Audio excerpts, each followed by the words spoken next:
ಶಿವನಿವೃತ್ತ ಮುಖ್ಯ ಶಿಕ್ಷಕ ವಿಜಯಕುಮಾರ್ ಶಹಾನೂರ್ ಅವರ ಸೇವೆ ಅವಿಸ್ಮರಣೀಯ. ಯಾರು ಏನೇ ಅನ್ನಲಿ, ಯಾರು ಏನೇ ಬಿಡಲಿ, ಆದರೆ ಆತ್ಮಸಾಕ್ಷಿಗೆ ಬದ್ಧವಾಗಿ ವಿಜಯಕುಮಾರ್ ಶಹಾನೂರ್ ಅವರು ಸಲ್ಲಿಸಿರುವ ಸೇವೆ ಇಡೀ ಬಸವತೀರ್ಥ ವಿದ್ಯಾಪೀಠಕ್ಕೆ ಮಾದರಿ ಎಂದು ಡಾಕ್ಟರ್ ಸೋಮನಾಥ್ ಅವರು ನುಡಿದರು. ಕ್ಷಮತೆ ಅಂದರೆ ಸದಾ ಕಲಿಕೆಯನ್ನು ಉಳ್ಳಂಥವನು ಯಾವನೋ ಅವನೇ ಶಿಕ್ಷಕ ಅನ್ನುವಂಥದ್ದು ಬಹಳ ಮುಖ್ಯವಾದಂಥ ಮಾತು.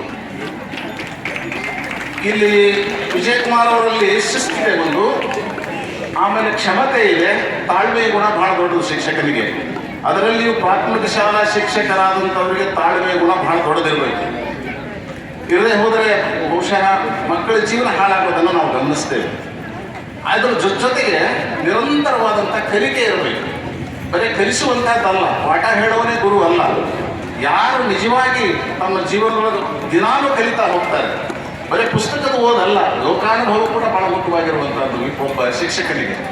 ಅಂತಹ ಒಂದು ಗುಣ ಅವರು ಬಳಸಿಕೊಂಡಿದ್ದು ಅನ್ನುವುದನ್ನು ನಾವು ಮೊದಲಿಂದಲೂ ಕಂಡುಕೊಂಡು ಬಂದಂಥದ್ದು. ನನಗೊಮ್ಮೊಮ್ಮೆ ಒಂದು ಬಸವಣ್ಣವ್ರ ವಚನ ನೆನಪಾಗ್ತದೆ. ಏನು ಅಂತಂದರೆ, ಶಿವ ಗುರುವೆಂದು ಬಲ್ಲಾತನೇ ಗುರು, ಶಿವಲಿಂಗವೆಂದು ಬಲ್ಲಾತನೇ ಗುರು, ಶಿವ ಜಂಗಮವೆಂದು ಬಲ್ಲಾತನೇ ಗುರು, ಶಿವ ಪ್ರಸಾದವೆಂದು ಬಲ್ಲಾತನೇ ಗುರು, ಶಿವ ಆಚಾರವೆಂದು ಬಲ್ಲಾತನೇ ಗುರು ಅಂತ 5 ತತ್ವಗಳನ್ನು ಹೇಳ್ತಾರೆ ನಮ್ಮ ಶರಣರು. ಗುರುವಾದಂಥವನಲ್ಲಿ ಇವು 5 ಬಹಳ ಮುಖ್ಯವಾದಂಥ ಲಕ್ಷಣಗಳು ಇರಬೇಕಂತೆ. ಇವತ್ತು ಆಧುನಿಕ ಶಿಕ್ಷಣ ವಿಜ್ಞಾನ ಏನೇ ಹೇಳಿ ನನಗದು ಮಹತ್ವದ್ದಿಲ್ಲ. ಆದರೆ 12ನೇ ಶತಮಾನದೊಳಗೆ ಬಸವಣ್ಣನವರು ಗುರುತತ್ವಕ್ಕೆ ಬಹಳ ಅದ್ಭುತವಾದಂಥ ಒಂದು ಕಡೆಯನ್ನು ಕೊಡ್ತಾರೆ. ಏನು ಅಂತಂದರೆ, ಶಿವ ಅಂತಂದರೆ ಕಲ್ಯಾಣ, ಶಿವ ಅಂದರೆ ಮಂಗಲಕರವಾದದ್ದು, ಶಿವ ಅಂದರೆ ಒಳ್ಳೆಯದು. ಶಿವ ಅಂದರೆ ದೇವರಲ್ಲ. ಯಾವುದು ಒಳ್ಳೆಯದು, ಯಾವುದು ಕಲ್ಯಾಣಮಯವಾದದ್ದು, ಯಾವುದನ್ನು ನಾವು ಬದುಕಿನೊಳಗೆ ಅತ್ಯಂತ ಪ್ರೀತಿಯಿಂದ ಇಡ್ತೇವೆ, ಅದನ್ನು ಅವರು ಸ್ವೀಕಾರ ಮಾಡ್ತಾರೋ ಅದು ಗುರು, ಅದು ಶಿವ. ಅಂತಹದ್ದನ್ನು ಕಲ್ಯಾಣವನ್ನೇ ಗುರು ಅಂತ ತಿಳ್ಕೋಬೇಕು, ಕಲ್ಯಾಣವನ್ನೇ ಲಿಂಗ ಅಂತ ತಿಳ್ಕೋಬೇಕು, ಕಲ್ಯಾಣವನ್ನೇ ಈ ಜಂಗಮ ಪ್ರಸಾದ ಆಚಾರ ಅಂತ ತಿಳಿಯುವಂಥದ್ದೇನಿದೆ ಅಲ್ಲ, ಈ 5 ತತ್ವಗಳನ್ನು ಯಾವ ಅಳವಡಿಸಿಕೊಂಡಿರ್ತಾನೆ ಅಂಥವನು ಮಾತ್ರ ನನಗೂ ಗುರು ನಿನಗೂ ಗುರು ಅನ್ನುವಂಥ ಮಾತನ್ನು ಹೇಳುವಂಥದ್ದು ಬಹಳ ಅದ್ಭುತವಾಗಿರುವಂಥದ್ದು. ಗುರುತ್ವ ತತ್ವ ನೋಡಿ, ಇವು ಇಡೀ ಬದುಕಿಗೆ ಬೇಕಾಗಿರುವಂಥವು ಏನು ಅಂದರೆ ಇವು 5 ತತ್ವಗಳು. ಯಾವುದೇ ಒಬ್ಬ ಮನುಷ್ಯನ ಜೀವನದೊಳಗೆ ಬರುವಂಥವು 5 ತತ್ವಗಳು. ಒಂದು ಅರಿವು, ಇನ್ನೊಂದು ತಾತ್ವಿಕತೆ, ಮತ್ತೊಂದು ಅನುಭವ, ಆಮೇಲೆ ಪ್ರಸನ್ನತೆ, ಜೊತೆಗೆ ಆಚಾರ.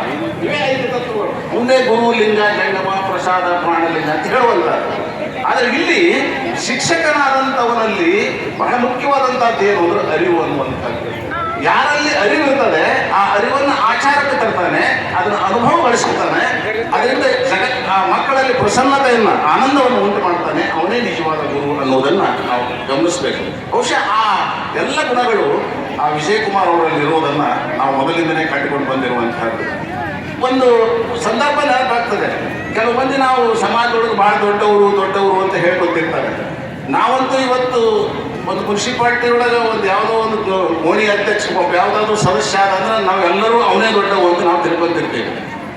ಒಬ್ಬ ನನಗೊಮ್ಮೆ ಅಮಿತಾಬ್ ಬಚ್ಚನ್ ಅವರು ಒಂದು TV ಕಾರ್ಯಕ್ರಮದೊಳಗೆ ಒಂದು ಸಂದರ್ಭ ಹೇಳಿದರು, ಭಾಳ ಸೊಗಸಾದಂಥ ಒಂದು ಸಂದರ್ಭ. ಅದು ಏನು ಅಂತಂದರೆ, ಒಂದು ಕನ್ನಡ ಶಾಲೆಯೊಳಗೆ ಆ ಬ್ಲ್ಯಾಕ್ ಬೋರ್ಡ್ ಮೇಲೆ ಅಂಕಿ ಬರೆದಿದ್ರಂತೆ. 1ರಿಂದ 9 ಅಂಕಿ ಬರೆದಿದ್ರು. 1, 2, 3, 4, 5, 6, 7, 8, 9 ಅಂಕಿ ಬರೆದಿದ್ರು. 9 ಅಂಕಿ ಬರೆದಿದ್ರು. ಎಲ್ಲರೂ ಕುಂತಿದ್ರು. 9ನೇ ಅಂಕಿ ಒಮ್ಮೆಗೆ 8ನೇ ಅಂಕಿಗೆ ಕಪಾಳಕ್ಕೆ ಹೊಡಿತಂತೆ. ಅವಾಗ 8 ಅಂಕಿ ಕೇಳ್ತದೆ, ನನಗೆ ಯಾಕೆ ಹೊಡೆದಿ, ನಾ ಏನು ತಪ್ಪು ಮಾಡಿದೆ ಅಂದ ಕೂಡಲೇ ಅದು 9 ಹೇಳ್ತಂತೆ, ನಾ ದೊಡ್ಡ ಅವಧಿನಿ ಅದಕ್ಕೆ ನನಗೆ ಹೊಡೆದೆ ಅಂತ. ಯಾವಾಗ ನಾ ದೊಡ್ಡ ಅವಧಿನಿ ಅಂತ 9 ಹೊಡಿತಲ್ಲ, ಅವಾಗ ಹುಡುಗ ಚಾಲು ಮಾಡಿದ್ವಿ ರೀ. 8 7ಕ್ಕೆ ಹೊಡಿತು, 7 6ಕ್ಕೆ ಹೊಡಿತು, 6 5ಕ್ಕೆ ಹೊಡಿತು, ಆಮೇಲೆ 5 4ಕ್ಕೆ ಹೊಡಿತು, 4 3ಕ್ಕೆ ಹೊಡಿತು, 3 2ಕ್ಕೆ ಹೊಡಿತು, 2 1ಕ್ಕೆ ಹೊಡಿತು. ಇನ್ನು ನನಗೆ ಹೊಡಿತಾರವಾ ಅಂತ ಹೇಳಿ 0 ಎಲ್ಲಿತ್ತಲ್ಲ ಅದು ದೂರ ಹೋಗಿ ಬಾಗಿಲಾಗ ನಿಂತು. ಆವಾಗ ಒಂದಂತೂ ಆ 0 ಕಡೆ ನೋಡಿ ಹೇಳ್ತಂತೆ, ನಿನಗೆ ನಾ ಹೊಡಿದಿಲ್ಲ, ನೀ ಬಾ ಅಂತಂತಂತೆ. ನೀ ಹೊಡಿದಿಲ್ಲ ಅಂತ ಏನು ಗ್ಯಾರಂಟಿ ಇಲ್ಲ, ನಾ ಹೊಡಿದಿಲ್ಲ ಬಾ ಅಂತಂತ. ಆವಾಗ 0 ಹೋಗಿ 1ರ ಪಕ್ಕದ ಕೂತ್ಕೊಂತಂತೆ. ಆವಾಗ ಅದು 1 ಆಗಿ ಉಳಿಲಿಲ್ಲ, ಅದು 10 ಆಯ್ತಂತೆ. ನೋಡಿ, ಆವಾಗ 0 ಹೇಳ್ತದೆ, ನಾ ದೊಡ್ಡವ ಅನ್ನವ ದೊಡ್ಡವಲ್ಲ, ಯಾರು ಯಾರನ್ನ ದೊಡ್ಡವರನ್ನಾಗಿ ಮಾಡ್ತಾರಲ್ಲ ಅವರು ದೊಡ್ಡವರು ಬಂದು. ನಿಜವಾಗಿ ಇವತ್ತು ಜಗತ್ತಿನೊಳಗೆ ಯಾರನ್ನಾದ್ರೂ ದೊಡ್ಡವರನ್ನಾಗಿ ಈ ಜಗತ್ತೊಳಗೆ ಮಾಡುವಂತ ಶಕ್ತಿ ಯಾರಿಗಾದ್ರೂ ಇದ್ರ ಅದು ಶಿಕ್ಷಕರಿಗೆ ಮಾತ್ರ ಇದೆ, ಶಿಕ್ಷಕರಿಗೆ ಮಾತ್ರ ಇದೆ. ನೆನಪು